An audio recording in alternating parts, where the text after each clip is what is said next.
नमस्कार दोस्तों, आज आप जान पाएंगे कि गहरी नींद क्या है, नींद को गहरा कैसे किया जाए, सोने का सही तरीका क्या है। अगर आप इन तरीकों को जानेंगे तो आपको बहुत ही अच्छी और गहरी नींद आने लगेगी। फिर आप काफ़ी हद तक चिंता मुक्त रहेंगे और जल्दी बीमार भी नहीं पेंगे। और अगर आपको नींद नहीं आती है तो यह वीडियो आपके लिए बहुत ही महत्वपूर्ण साबित होने वाली है। और वीडियो के अंत में आपको एक अच्छी और गहरी नींद के लिए छोटे छोटे उपाय बताए जाएंगे। तो आइए एक कहानी के माध्यम से शुरू करते हैं। दोस्तों, एक बार की बात है, एक अमीर सेठ एक बौद्ध भिक्षु के पास जाता है और वह उन बौद्ध भिक्षु से कहता है, हे महात्मा, मैं अपनी नींद से बहुत ही परेशान हूँ। बहुत कोशिश के बाद भी मैं देर रात तक सो नहीं पाता और रात में सोने से पहले मेरे मन में दुनिया भर के विचार चलते रहते हैं। और जब मुझे नींद भी आ जाती है तो मैं पूरी रात करवटें बदलता रहता हूँ और मुझे चैन की नींद कभी भी नहीं आती। और जब सुबह मेरी नींद खुलती है तो मुझे कुछ अच्छा महसूस नहीं होता है। मैं खुद को थका हुआ और अशांत महसूस करता हूँ। कृपया आप मेरी समस्या का समाधान बताएं। बौद्ध भिक्षु ने कहा, इससे पहले कि मैं तुम्हारी समस्या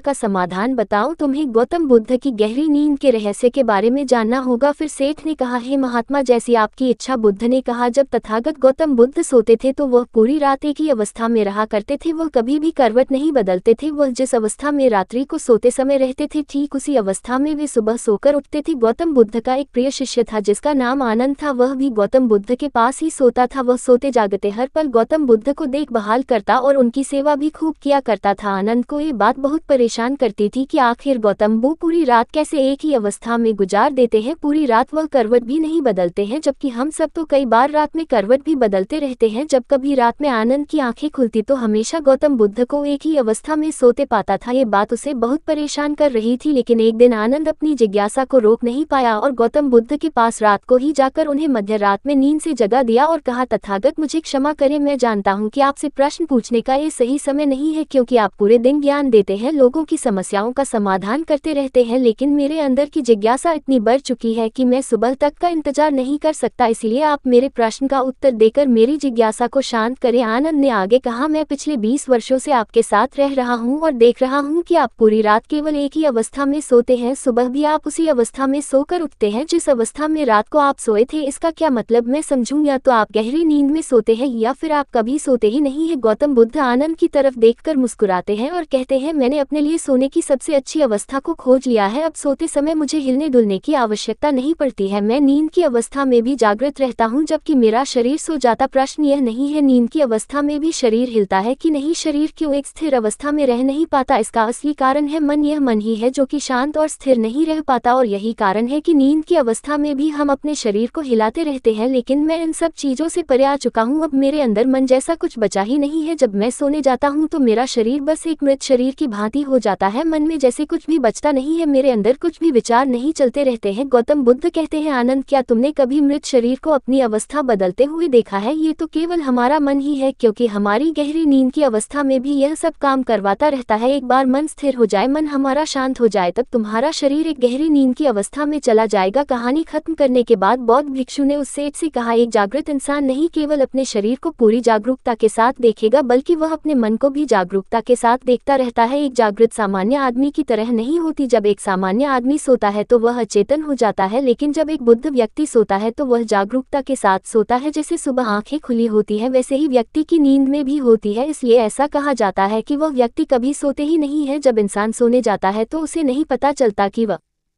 कब सो जाता है। लेकिन ये तुम जागने और सोने के बीच की छोटी सी तरल में जागृत रह पाए तो कुछ गठित होगा जो तुम्हें जागरूकता के और करीब लाता जाएगा। ये सोचकर सेठ ने कहा कि महात्मा जी, आपकी बातें मुझे कुछ समझ में नहीं आ रही है। कृपया कर आप मुझे आसान शब्दों में समझाएं ताकि मुझे गहरी नींद का रहस्य पता चल जाए और मैं आसानी से हर तक को एक गहरी नींद ले सकूं और चिंता मुक्त होकर समझ सकूं। इस बात पर वे बौद्ध भिक्षु कहते हैं, देर रात तक जागने और आसानी से गहरी नींद न आने के 5 प्रमुख कारण है। पहला कारण है बिस्तर पर सोने के अलावा भी अन्य काम करना। जैसे कि बहुत से लोगों की आदत होती है कि वह बिस्तर पर ही खाना खा लेते हैं, बिस्तर पर ही पढ़ाई करने बैठ जाते हैं और ऐसे ही बहुत से काम वह अपने शयन कक्ष में ही करते रहते हैं। शयन कक्ष का उपयोग लोग सोने के अलावा भी अन्य कामों के लिए भी प्रयोग में लाते, जिससे हमारे मस्तिष्क में शयन कक्ष का एक निश्चित अर्थ ही नहीं रह जाता। इसलिए जब हम बिस्तर पर सोने जाते हैं तो हमारा मन इस बात को स्वीकार नहीं कर पाता कि अब हमें सोना है, क्योंकि आपने उसकी उसी जगह पर अन्य कामों को करने की आदत डाल दी है। आज के समय की बात करें तो कुछ लोग बिस्तर बिस्तर पर ही अपने ऑफिस का काम भी करने लग जाते हैं। गेम खेलना, मोबाइल में कुछ देखना, सोने के बिस्तर पर ही टेलीविजन को देखना, ये सब काम लोग अपने सोने के स्थान पर ही करने लग जाते हैं और अपना अधिकतर समय वही गुजार देते हैं, जिसकी वजह से हमारा मन इसे स्वीकार ही नहीं कर पाता कि यह सोने की जगह है और मुझे यहाँ सोना है। और यही वजह है कि हमारा मन इसे स्वीकार नहीं कर पाता और जब हम सोने जाते हैं तो हमें नींद ही नहीं आती है, और अगर आती भी है तो काफी देर बाद। और इसके साथ साथ हमारे दिमाग में तमाम तरह के सपने आते रहते हैं जो कि हमें सही ऐसी गहरी नींद में सोने नहीं देते। और यही कारण है कि जब हम सोने जाते हैं तो हमें घंटों रात तक नींद नहीं आती है। बौद्ध भिक्षु ने आगे कहा, इस आश्रम में जितने भी भिक्षुक रह रहे हैं सबकी अपनी अपनी सोने की जगह है। जब ये लोग अपनी सोने की जगह पर जाते हैं तो वहाँ पर सिर्फ वे सोने का काम करते हैं, वह सिर्फ सोते हैं। इस वजह से यहाँ पर सबको गहरी नींद आ जाती है और सुबह जब वे सोकर उठते हैं तो बहुत ही अच्छा अनुभव करते हैं, बहुत ही शांति का अनुभव करते हैं। इसलिए जब भी तुम सोने जाओ तो अपनी एक सोने की जगह निर्धारित करो, वहाँ पर सिर्फ और सिर्फ तुम सोने का काम करो, कुछ भी और तुम्हें वहाँ करने की जरूरत नहीं है, तभी तुम्हें एक गहरी नींद प्राप्त हो सकती है। बौद्ध भिक्षु ने कहा, गहरी नींद न आने का दूसरा कारण है सोने की एक निश्चित समय का निर्धारित न होना। लोग इतने ज्यादा अपने कामों में व्यस्त रहते हैं कि वह अपने सोने के सही समय को निर्धारित ही नहीं कर पाते हैं। जब मन में आया सो लिए और जब मन में आया जाग लिए, इस वजह से उनको गहरी नींद प्राप्त नहीं हो पाती है। आजकल तो लोगों की जिंदगी इतनी ज्यादा व्यस्त हो गई है कि वे ऑफिस का काम देर रात तक करते रहते हैं, अपने सोने का समय निर्धारित ही नहीं कर पाते, जिससे उनका सोने का क्रम बिगड़ जाता है और फिर उन्हें गहरी नींद भी नहीं आती है। फिर वह बौद्ध भिक्षु उस सेठ से कहते हैं, इसलिए जब तुम सोने जाओ तो सबसे पहले खुद को खाली कर लो, खुद के मन को खाली कर लो, अपना एक समय निर्धारित करो, उस समय तुम कोई भी कार्य मत करो और अपना सोने का समय निर्धारित करो ताकि तुम्हें समय समय पर नींद आ जाए। बौद्ध भिक्षु ने आगे कहा, नींद न आने का तीसरा कारण है चिंता में सो जाना। कुछ लोग जब सोना चाहते हैं तो दिन भर की परेशानियां, दिन भर की बातें वे सोचने लग जाते हैं और इस प्रकार वह अपने दिमाग को शांत नहीं कर पाते हैं, चिंता में ही सो जाते हैं और जब सुबह जागते हैं तो उसी मुद्रा में ही जागते हैं और फिर सुबह उन्हें बहुत ही थकावट का अनुभव होता है, उनका सर भारी भारी सा रहता है। इसका मुख्य कारण यह है कि वह गहरी निद्रा में सो ही नहीं पाते, जिसकी वजह से उनकी थकान भी नहीं दूर हो पाती। इसलिए जब तुम सोने जाओ तो बिल्कुल चिंता मुक्त होकर जाओ, भूल जाओ कि तुम्हारे साथ क्या हुआ था क्या नहीं हुआ था, अपने मन को बिल्कुल खाली कर लो और कुछ भी फालतू के विचार न लाओ अपने दिमाग में। कहने का मतलब यह है तुम शांत हो जाओ, कुछ भी इधर उधर का मत सोचो, अपने बारे में उस समय अच्छा सोचो, अच्छा महसूस करो। अगर तुम सोते समय अच्छा महसूस कर रहे हो तो तुम्हें गहरी नींद आ जाएगी और जब सुबह तुम सोकर उठोगी तो तुम बहुत तरोताजा महसूस करोगे। इसलिए तुम जब भी सोने जाओ बिल्कुल चिंता मुक्त होकर जाओ, सारे नकारात्मक विचारों को दूर कर दो। तुम नकारात्मक बातों के बारे में सोचो ही ना, सिर्फ अपने बारे में अच्छा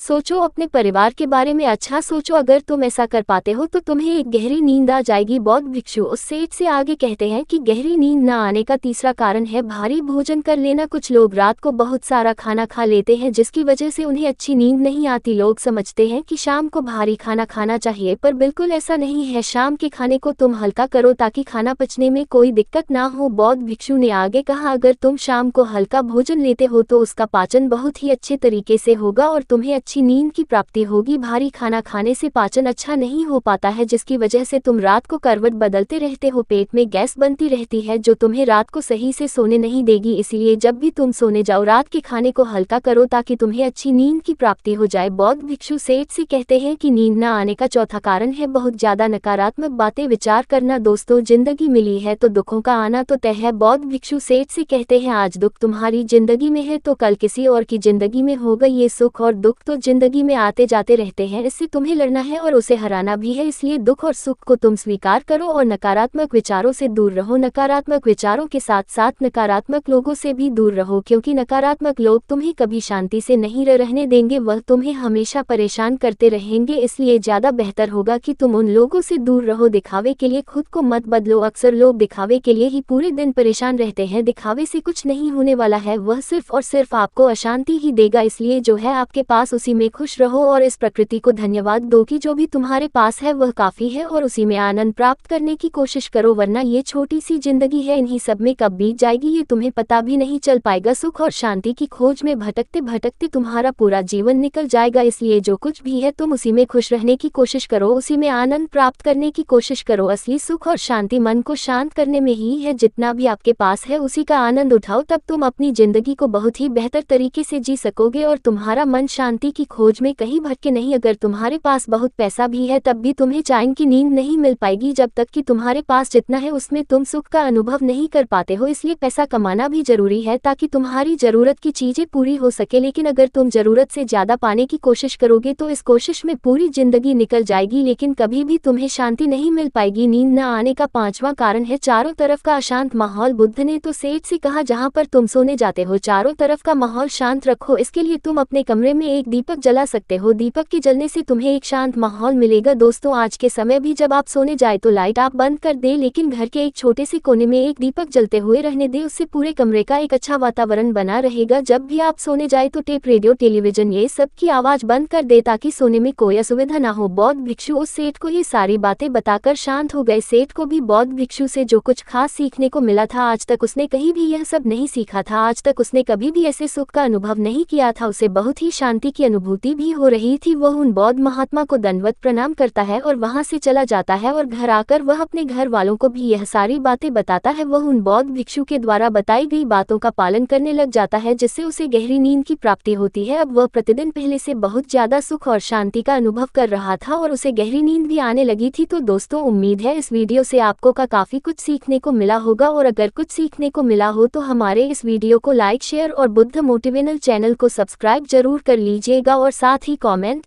कमेंट में जय भी राम जरूर लिखिए। धन्यवाद।